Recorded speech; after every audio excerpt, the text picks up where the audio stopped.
Well, I have the absolute pleasure of being with you, which at a time for me, which is midnight. As the head of advocacy and communications at the International Confederation of Midwives, International Day of the Midwife is basically like our new year. But I have to say, I've never had the pleasure of ringing in the new year in this way as I have with you this evening. Namely, it is just after midnight in my time zone on the northern Adriatic coast of Croatia. And it's such a pleasure to see you all.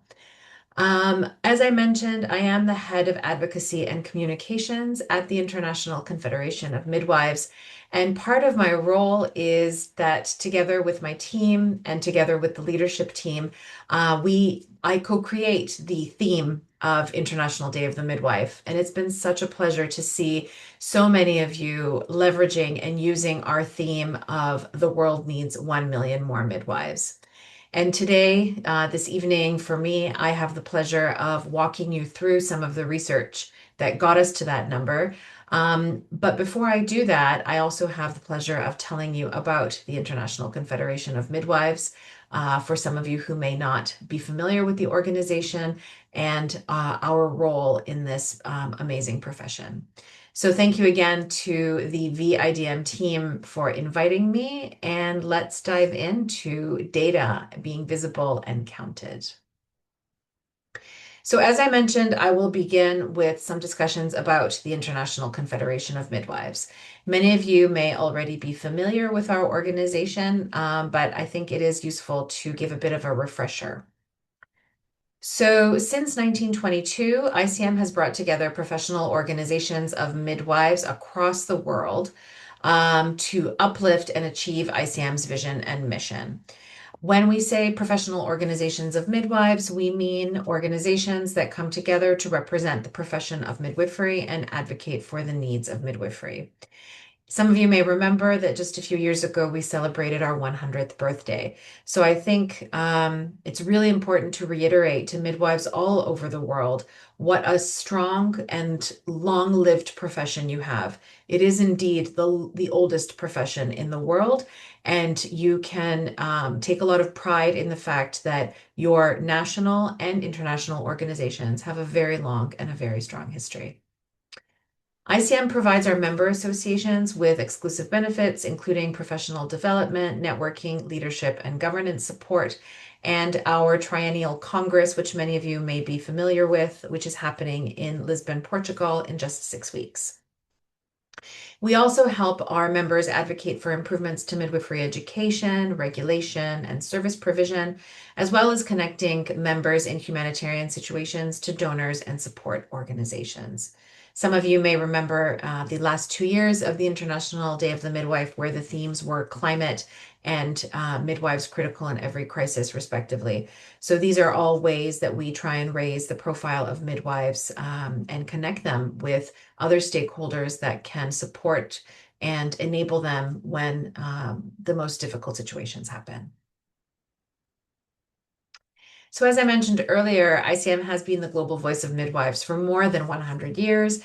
We work with midwives and midwives associations globally to ensure that women and gender diverse people have access to a midwife's care before, during, and after childbirth. Our vision and mission are here to strengthen midwives associations and advance the profession globally by promoting autonomous midwives as the most appropriate caregivers for childbearing women and keeping birth normal to enhance reproductive health of women, their newborns, and their families. We work all across the world, as I mentioned earlier. We have over 130 member associations in approximately 120 countries globally, and every pin that you see on this country is one of our member associations. The colors that you see on the countries are the different world regions, which are reflected by using the WHO methodology for the world regions. So you'll see that there are 6 of them. So our role is one of the things that I think some people know about, but is really worth repeating for people who aren't familiar with the International Confederation of Midwives. So we set the global standards together with our member associations. The professional framework and global standards are integrated into national health policy and systems, and that's what we're working towards. We support midwives associations worldwide to enhance their operations, governance, and technical capacity so that they can champion midwifery in their own settings. We support and develop midwife leaders by promoting midwife leadership and creating opportunities and launching public campaigns to raise awareness, foster support, and inspire midwives to pursue leadership at all levels. We build alliances with strategic partners to accelerate midwife-led sexual, reproductive, maternal, newborn, adolescent health policies at all levels. We conduct evidence-based advocacy, and that's the focus of today's presentation, generating and sharing data to advocate for improved recognition, policy uptake, sustainable investment in midwifery, and women's rights. We support midwives to be prepared and respond for crises because we know that preparation for crises begins before the crisis happens, and that midwives need to be supported and enabled to have the skills and knowledge to help participate in crisis preparedness and response, but also need to be enabled when that response needs to be organized. And finally, we provide technical assistance and support to partners using the most relevant evidence techniques and innovations, especially to governments that are looking to implement midwifery. This is data that the majority of you already know, but I think it's worth repeating what a strong and important profession midwifery is. Midwives can provide 90% of essential SRM and AH services, greatly expanding equitable, rights-based care everywhere, helping reduce maternal and newborn mortality and improve health outcomes. Universal coverage of midwife-delivered interventions could avert 65% of preventable maternal and neonatal deaths and stillbirths. And that's really critical considering the times that we're living in, where the global effort to reduce preventable maternal and newborn mortality has stagnated and has been stagnating for a number of years. Midwives are an important lever in helping move that dial.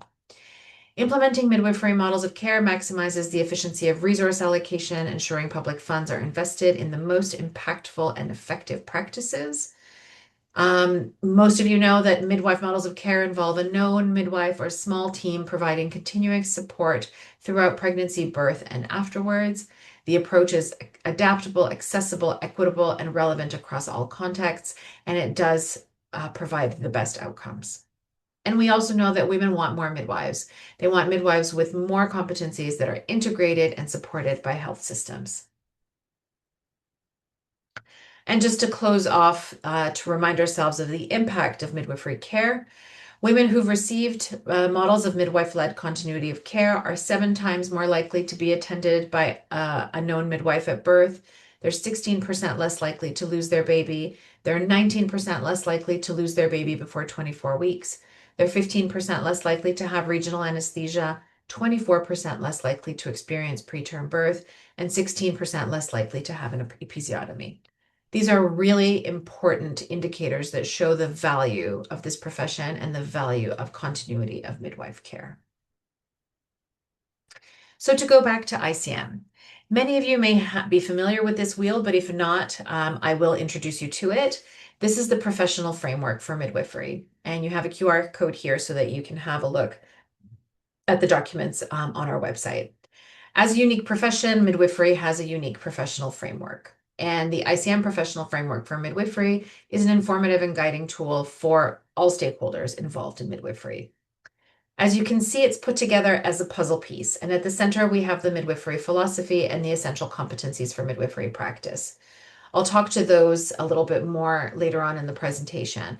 But the important piece here is that these are actually all very interconnected puzzle pieces that together form a strong unit.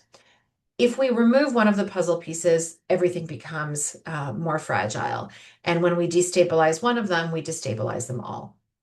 One of the other important things about the professional framework for midwifery is that it's also enclosed within 2 circles.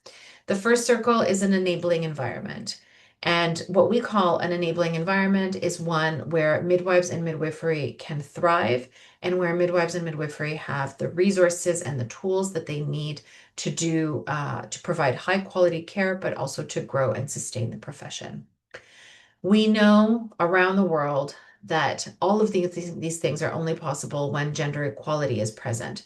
So gender equality is the outer shell of the professional framework, showing that gender equality impacts all the aspects of the midwifery profession, but also that the midwifery profession helps to build gender equality across countries and societies. The midwifery philosophy is the core values that guide the profession. It shapes the practice and conduct of all midwives, and it is what makes midwives different from every other health profession and making the work of midwives essential. It emphasizes the ethical principles of justice, equity, and respect for human dignity. It considers pregnancy and birth to be usually normal physiological processes with significant meaning to women, families, and communities. It promotes, protects, and supports women's human, reproductive, and sexual health and rights and respects ethnic and cultural diversity. And it reiterates that midwifery always takes place in partnership with women. This is what really does set midwives apart from the other professions that are also involved in providing sexual, reproductive, maternal, newborn, and adolescent health services. And it is something that I think midwives everywhere should be very proud of. The next piece that forms the middle or the core of the ICM essential competence are the ICM essential competencies for midwifery practice. And you see them here. They outline the minimum set of knowledge, skills, and professional behaviors required by an individual to use the designation of midwife as defined by ICM when entering midwifery practice. The ICM essential competencies are updated every 5 years through an international consultative process. And at the end of that process, they are voted on by the ICM Council, which includes two delegates from each of our member associations. So that's a group of 200 midwifery leaders.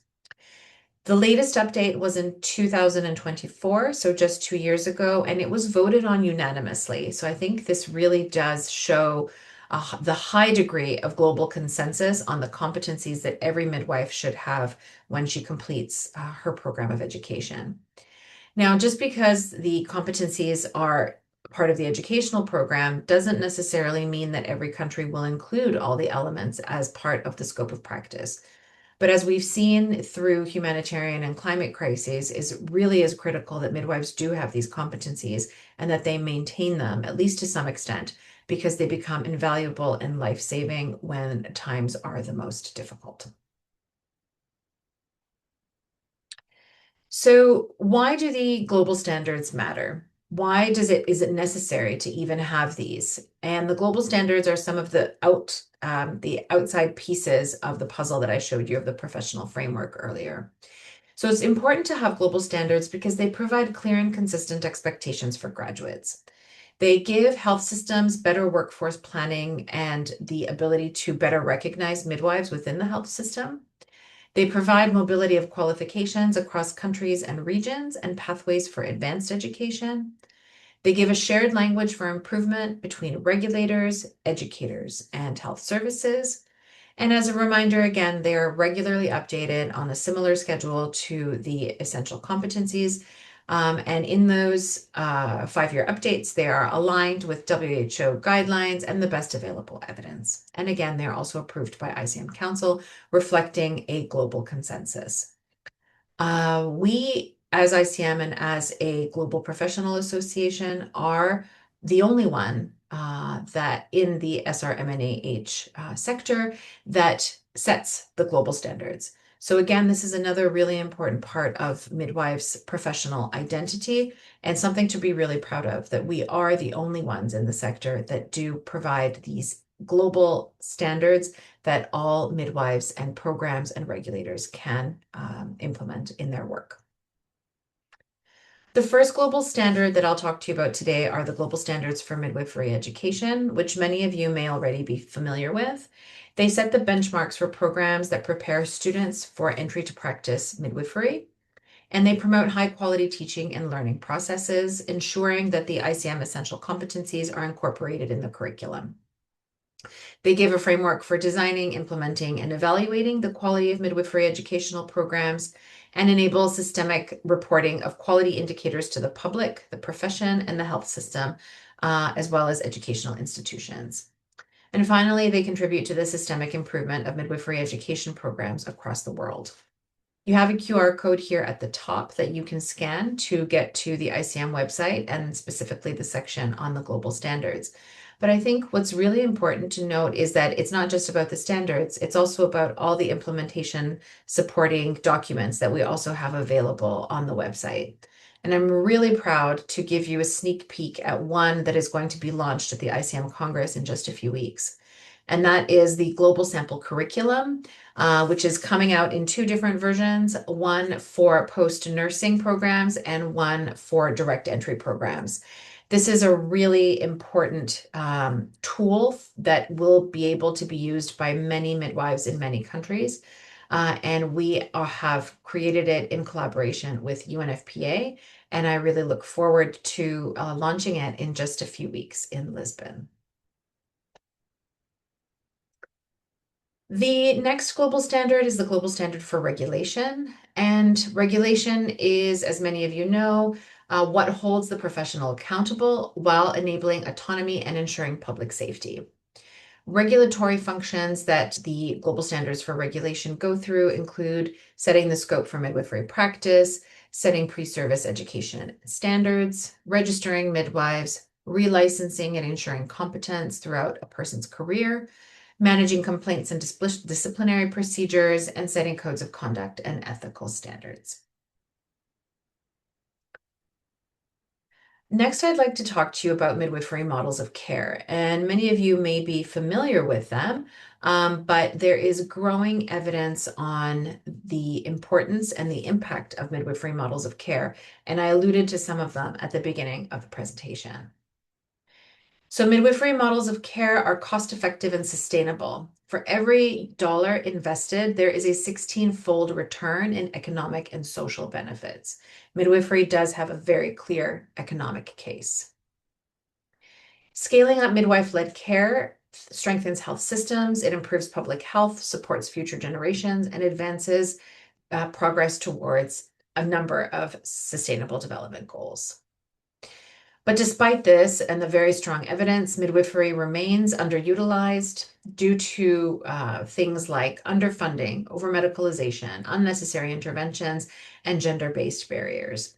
So it really is important when we're thinking about midwifery models of care to know, on the one hand, all the benefits that it carries, but on the other hand, all the barriers that it faces. And really working together with partners is what can help us surmount those barriers. And to show you those, these are some of the tools that have come out over the last few months and over the last year, actually. The two on the sides, each side are from the WHO. We have the global position paper on transitioning to midwifery models of care and the implementation guidance on transitioning. And in the middle, we have the collaborative midwifery accelerator. If you haven't seen these documents, I really do invite you to have a look at them. They provide a lot of really useful guidance for people working at the country level on how to implement midwifery models of care and how to advocate for them. In the second half of my presentation, I'm going to walk you through a little bit of the global research that stands behind the theme for this year's International Day of the Midwife, and that is that the world needs 1 million more midwives.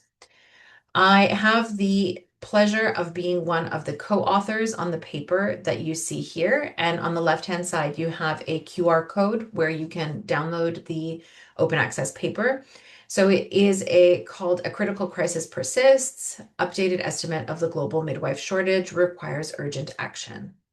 Some of you may remember that in 2021, the State of the World's Midwifery report put out for the first time global data on the midwife shortage that was present globally. And that was calculated using pre-COVID numbers from 2019.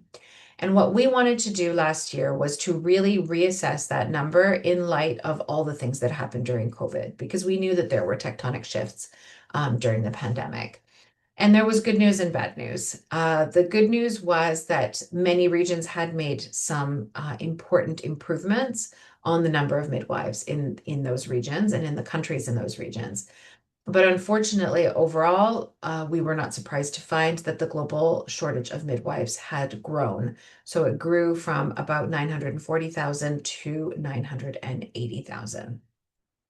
But it is good that we were able to do this assessment, and I'll walk you through some of the data. So we went through two possible scenarios in order to assess and make sure that the numbers that we were using in the calculation were the best numbers possible. Perhaps better said, we're best reflecting the actual situation on the ground.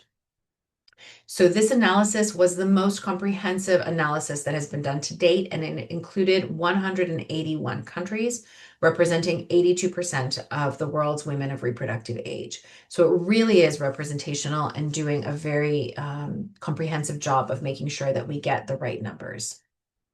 It is the most extensive and most current assessment of the global midwifery workforce.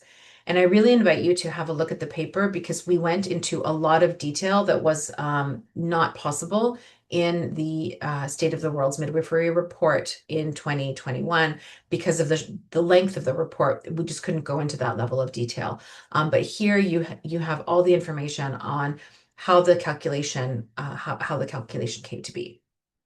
But in short, we can say that the research team calculated how much essential midwifery care is needed worldwide and converted that into the number of full-time midwives required.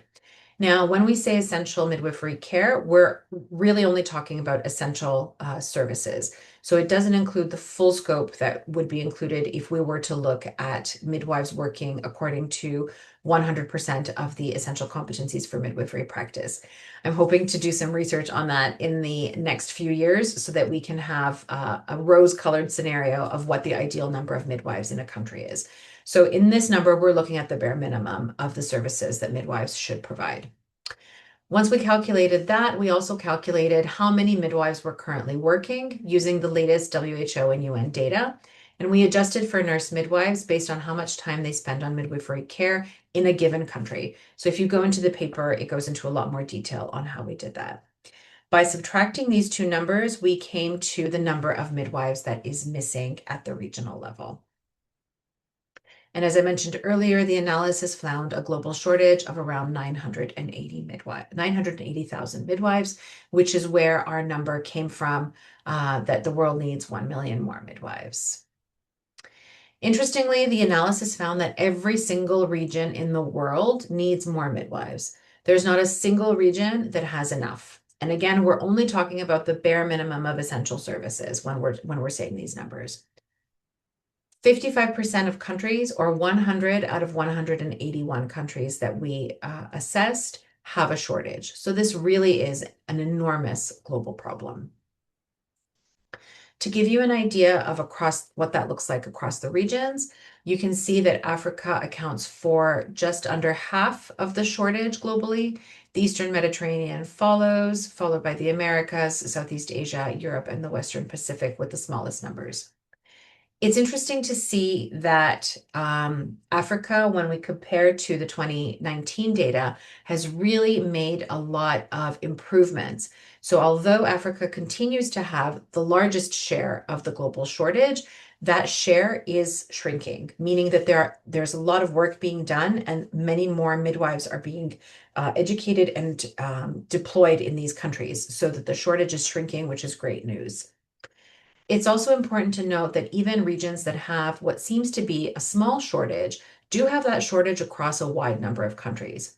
So in Europe, about 20% of countries have a shortage, and in the Western Pacific, it's about half. And that brings me to the Midwives Data Hub, which is the subject of my presentation today. And when we're talking about the Midwives Data Hub, this was a tool that we wanted to build for midwives and anybody that's working in the SRM&AH sector to be able to engage with complex data in as simple a way as possible. And part of our work on developing the hub was also to do the new calculation. So it really was a comprehensive project, and I'd like to thank our colleagues and partners at Direct Relief in the United States for seeing the value in it and for working together with us on it. So as we know, midwives are essential, but too often they're missing from the data. And as one of my colleagues from Slovakia has said to me a number of times, if you have no data, it seems like you have no problems. And it really is key to collect that data so that we can see midwives, that we can support them, and that we can really highlight where investments need to happen. So the Midwives Data Hub brings together open data that's available online from many different sources, but that are often too complex for average users to use. And we try and put them together in a way that makes them easy to screenshot, easy to understand, and easy to use to show different stakeholders, going from students all the way up to high-level policymakers. So you can see here some of the tools that you can find on the Data Hub. You'll see for Kenya here, for example, when you open up the hub, you get an image that shows you a graph that shows you the maternal mortality rate and the neonatal mortality rate over the last 20 years. I can't do it here, but if you go on the website and you hover over the line, it'll show you the data points for every year. The green line at the bottom shows the SDG goal, and as you can see, the number in Kenya, although it is getting a little bit better, there's still quite a ways to go before we reach the SDG target. The hub helps spotlight where midwives are making a difference, but also where midwives still require quite a lot of investment. It lets users explore and compare country-level indicators and access resources on timely issues, such as midwives as first responders in humanitarian emergencies and the effects of extreme heat on maternal health. So if you're interested in a snapshot of the newest evidence or tools on extreme heat or working in conflict and crisis zones, you can find that on the hub as well. So we built the hub for advocates, policymakers, educators, and midwives, but we built it with a novice user in mind. So we wanted people who perhaps are not really experienced in manipulating data in complex Excel sheets to be able to come in and engage with the data, become interested in it, and then hopefully whet their appetite to get them to start engaging using the more complex tools that are available.